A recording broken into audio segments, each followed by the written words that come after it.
Channel پہ میں آپ کو خوش آمدید کہتا ہوں اور حاضر ہوں اپنے نئے ولاگ کے ساتھ۔ آج کل سب سے زیادہ جو چیز چل رہی ہے، بہت سی خبریں ہیں، اس میں سے ایک خبر ہم جو ڈسکس کریں گے وہ ہے میاں محمد نواز شریف کی واپسی۔ میاں محمد نواز شریف کی واپسی کا پروگرام آ گیا ہے۔ اب وہ انہوں نے لندن کو چھوڑ کے سعودی عرب آ رہے ہیں، وہاں کم سے کم ایک ہفتہ وہ قیام کریں گے، اور ایک ہفتہ قیام کرنے کے بعد ادھر کچھ سرکاری حکام کے ساتھ ملاقاتیں بھی کریں گے، پھر وہ دبئی جائیں گے۔ دبئی میں بھی کچھ ملاقاتیں ہوں گی۔ ملاقاتوں کے بعد پھر شنید ہے کہ 21 اکتوبر کو وہ پاکستان میں آئیں گے۔ تو میاں محمد نواز شریف پاکستانی سیاست کا ایک اہم کردار ہیں، اور سب سے سینئر پولیٹیشین جو اس وقت ہیں ان میں ان کا شمار ہوتا ہے، اور کئی دفعہ اقتدار کی راہداریوں سے گزر چکے ہیں، تو انہیں ہر طرح کی اونچ نیچ کا پتہ ہے۔ تو سب سے زیادہ خوش قسمت آدمی ہیں، کیونکہ اس ملک میں جہاں وزیر اعظم کو پھانسی لگ جاتی ہے، سڑک پہ قتل کر دیا جاتا ہے، جیل میں بند کر دیا جاتا ہے، اس ملک میں نواز شریف 3 دفعہ وزیر اعظم بن چکے ہیں، اور پھر انہوں نے جیلیں بھی بھگتیں، اور جیلوں میں قید ہونے کے بعد بھی وہ باہر چلے گئے۔ یعنی کہ حکام یا ان کے جن لوگوں نے ان کو جیلوں میں بھیجا تھا، ان کی پوری کوشش تھی کہ یہ جیلوں میں قید رہیں، لیکن قسمت کے دھنی تھے میاں محمد نواز شریف، اور اس لیے وہ باہر چلے گئے۔ تو اب وہ جب آ رہے ہیں تو سب سے پہلے ہم دیکھیں گے کہ ابھی وہ آ کے وہ بیانیہ کیا بناتے ہیں، کس طرح۔ حالانکہ آج کل بیانیہ کی بڑی بحث ہوتی ہے سوشل میڈیا پہ، ٹی وی پہ، کہ بیانیہ کیا ہے کسی پارٹی کا۔ حالانکہ بیانیہ سے زیادہ ہمیں اس چیز کا ہم جو ہیں ہمارا اس چیز پہ ہے کہ نواز شریف صاحب ہمارے لیے کیا پلان لے کے آتے ہیں۔ اگر وہ آ رہے ہیں تو ان کے پاس کیا پلان ہے، کیونکہ اس وقت مانا کہ نواز شریف صاحب کہتے ہیں کہ جب ہم آئیں گے تو ہم دہشت گردی جو پہلے بھی ہم نے ختم کی تھی، ہم اس وقت بھی دہشت گردی کو ختم کر دیں گے، لوڈ شیڈنگ ہم نے پہلے بھی ختم کی تھی، ہم اس وقت بھی لوڈ شیڈنگ کو ختم کر دیں گے۔ لیکن اس وقت جو ملک کے مسائل ہیں وہ بہت گمبھیر ہیں، بہت مشکل ہیں، اور ہمیں کوئی پتہ نہیں کہ میاں محمد نواز شریف صاحب کے پاس کیا پلان ہے۔ کیا وہ ہمیں بتائیں گے کہ وہ کس طرح ڈالر کو نیچے لے کے آئیں گے، کس طرح وہ ایکسپورٹ کو بڑھائیں گے، کس طرح وہ امپورٹ کو کم کریں گے، کس طرح جو غیر ملکی قرضے ہمارے سر پہ بیٹھے ہیں اور اس کے لیے ہمارا بچہ اس غیر ملکی قرضوں میں ڈوبا ہوا ہے، اس کے لیے میاں محمد نواز شریف کے پاس کیا پلان ہے، اس کا ابھی تک انہوں نے کچھ نہیں کہا۔ بس نعرے لگ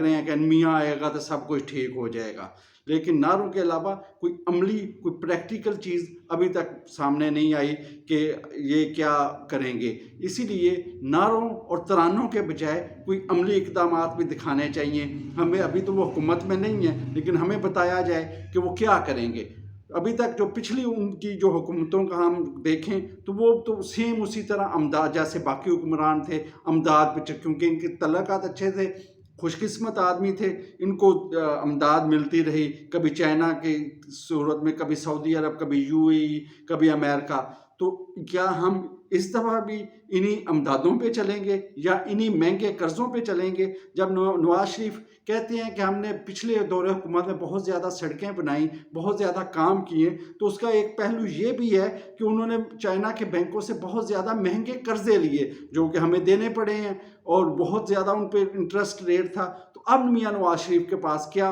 پلان ہوگا کہ غربت کی لکیر کے نیچے جو پاکستانی ہیں، جو پس رہے ہیں، جنہیں کسی اس بیانیے سے کوئی متعلقہ نہیں، ان کو صرف ایک کی بیانیہ چاہیے، اور وہ بیانیہ یہ ہے کہ مہنگائی ختم کرو، ڈالر کو سستا کرو، پٹرول کو سستا کرو، آٹے کو سستا کرو، گھی کا سستا کرو، اور تمام جو ضروریات زندگی ہیں ان کو سستا کرو، بجلی کے بلوں کو سستا کیا جائے۔ تو کیا یہ ان چیزوں کے لیے نواز شریف صاحب کے پاس کوئی پلان ہے یا صرف باتیں ہیں؟ تو یہ جب وہ آئیں گے تو ہمیں پتہ چلے گا۔ جیسے وہ بیانیہ کی بات کرتے ہیں تو بیانیہ جب بناتے ہیں تو وہ کہتے ہیں کہ ہمارا یہ پلان نہیں ہے، یہ بیانیہ ہے، لیکن بیانیہ صرف اپوزیشن میں نہیں ہونا چاہیے،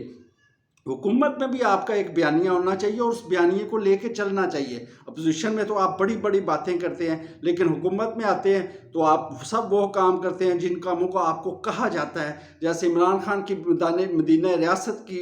پالیسی تھی، لیکن وہ تو تھا جب جو باجوہ کہتا تھا وہی کرنا ہے۔ تو اسی طرح شہباز شریف صاحب تھے، وہ بھی جو باجوہ اور جو عاصم منیر صاحب تھے ان کے ساتھ ان کی بڑی اچھی لیک تھی اور بڑا وہ اچھا چلتے رہے اور تمام باتیں ایک دوسرے کی مان کے چلتے رہے ہیں۔ تو کہنے کا مقصد ہے کہ جب یہ انہوں نے اپنا سٹینڈ لینا ہوتا ہے نا اپنے کسی ایشو پہ، اس وقت یہ سٹینڈ لے لیتے ہیں۔ جیسے ان کا یہ سٹینڈ تھا کہ ہم نے باجوہ کو ایکسٹینشن نہیں دینی، یا باجوہ کے کہے ہوئے بندے کو ہم نے چیف آف آرمی سٹاف نہیں بنانا، تو انہوں نے جتنا مرضی پریشر آیا ہے انہوں نے اس کو قبول کیا، اس کو برداشت کیا، اور اس کے بعد انہوں نے یہی کیا کہ جو جس کو یہ چیف آف آرمی سٹاف لگانا چاہتے تھے اسی کو لگایا۔ تو میرا کہنے کا مطلب یہ ہے کہ یہ جب ان کے ذاتی مفادات یا ذاتی چیزیں ہوتی ہیں تو اس وقت کوئی بھی سیاسی پارٹی ہے، چاہے عمران خان ہے، چاہے نواز شریف ہے، یا بلاول بھٹو ہے، یا زرداری ہے، یا مولانا فضل الرحمان ہے، اس وقت یہ دباؤ برداشت بھی کر جاتے ہیں۔ لیکن کبھی ہمارے لیے بھی یہ دباؤ برداشت کریں کہ یار یہ مہنگائی ہے ہم نے نہیں کرنی، ہم عوام کو کیا جواب دیں گے، یا یہ کام اس کے ساتھ ملک کا نقصان ہوگا تو ہم یہ کام نہیں کریں گے، تو اس وقت بھی یہ دباؤ برداشت کرنے کو ان کو ہم کہیں گے کہ اس وقت بھی دباؤ برداشت کیا کریں۔ حالات کچھ اس طرح ہے کہ عمران خان کی 3.5 سال کی حکومت مکمل فوج کی سپورٹ، ہر ادارے کی سپورٹ، یعنی کہ جوڈیشری سے لے کے ہر ادارے کی عمران خان کو سپورٹ تھی، میڈیا تک کی سپورٹ تھی، پی ڈی ایم کو بھی بہترین سپورٹ حاصل تھی، کچھ عدلیہ کی اگر نہیں تھی تو ایک بہت جو طاقتور ادارہ ہے اس کی پی ڈی ایم کو سپورٹ حاصل تھی۔ لیکن نہ عمران خان سے نہ شہباز شریف سے ملک کے مسائل حل نہیں ہو سکے، شاید اتنی کم مدت میں وہ مسائل حل ہو بھی نہ سکتے، لیکن اس کا سمت کا تو تعین کر دیا جاتا، تو وہ سمت کا بھی تعین نہیں کیا گیا۔ تو یہ ہے کہ یہ مسائل اتنے زیادہ گمبھیر ہیں، اتنے زیادہ خطرناک ہیں، اتنے زیادہ مشکل ہیں، تو اس کے لیے مکمل سپورٹ کے باوجود بھی یہ مسائل حل نہ ہو سکے۔ تو اب میاں محمد نواز شریف جو کہ انتہائی سینئر سیاستدان ہیں، وہ ہم دیکھیں گے کہ اس جو مشکل قسم کے حالات آ رہے ہیں تو اس میں یہ کیسے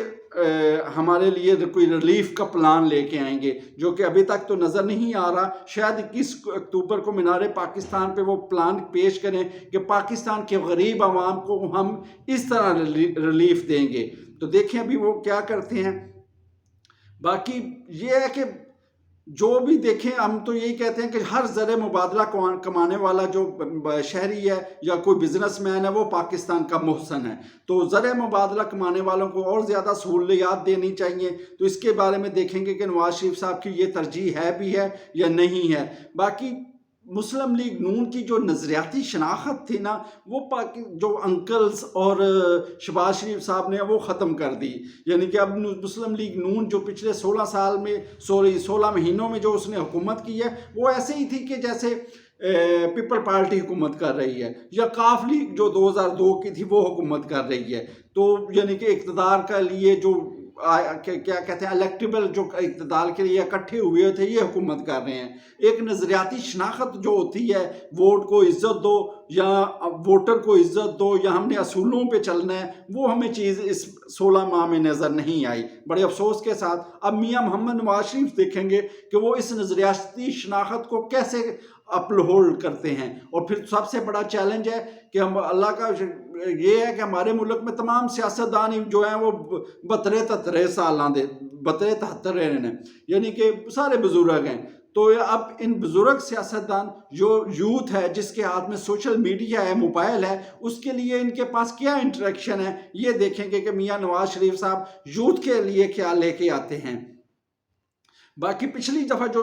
تھا نا وزیر اعظم نواز شریف کا ٹرن اوور، سابق وزیر اعظم محمد نواز شریف کا ٹرن اوور، اس میں بھی یہی تھا کہ جو ذرائع بتاتے تھے کہ انہوں نے یہ کہہ دیا تھا کہ یہ میری آخری باری ہے، اس کے بعد میں نہیں بنوں گا، اور وہ بہت زیادہ انٹرسٹ نہیں لیتے تھے فائل ورک میں۔ فواد ہی پورے یعنی کہ فائل ورک کو چلاتے تھے۔ تو ایک بندہ جو کہ اس وقت ریٹائر ہونے کے بارے میں سوچ رہا تھا، اب وہ دوبارہ آ رہا ہے اور دوبارہ وہ کوشش کر رہا ہے کہ میں وزیر اعظم بنوں، تو اس میں کتنی انرجی ہے